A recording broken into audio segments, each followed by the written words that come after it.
Good morning বন্ধুরা, আজকে সকালবেলায় চলে এসেছি। এই যে মেয়ের জন্য স্কুলে টিফিন রেডি করছি। এই যে গরম গরম পাস্তা, এটা কিন্তু ভেজ পাস্তা, ঘরেই বানিয়েছি। গাজর, ক্যাপসিকাম, বাঁধাকপি, একটু আলু, পেঁয়াজ, ডিম দেওয়া নেই যেহেতু ওদের স্কুলটা হচ্ছে ভেজ, ওই জন্য ওদের ডিম মাছ মাংস চলে না, কিন্তু পেঁয়াজগুলো চলে। ওই জন্য এই টিফিনটা যে বানিয়েছি, এই যে টিফিন রেডি করছি। আর সাথে যে মেয়ের জন্য একদম দুধ গুলে দিয়েছি, ভালো করে গোলে নি কমপ্লেনটা। দুধ এই যে গরম করে দুধ ঢেলে কমপ্লেন দিয়ে দিয়েছি, তার সাথে পাস্তা।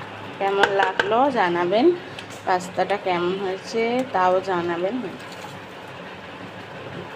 শুধু মেয়ে না, আমিও খাবো সাথে।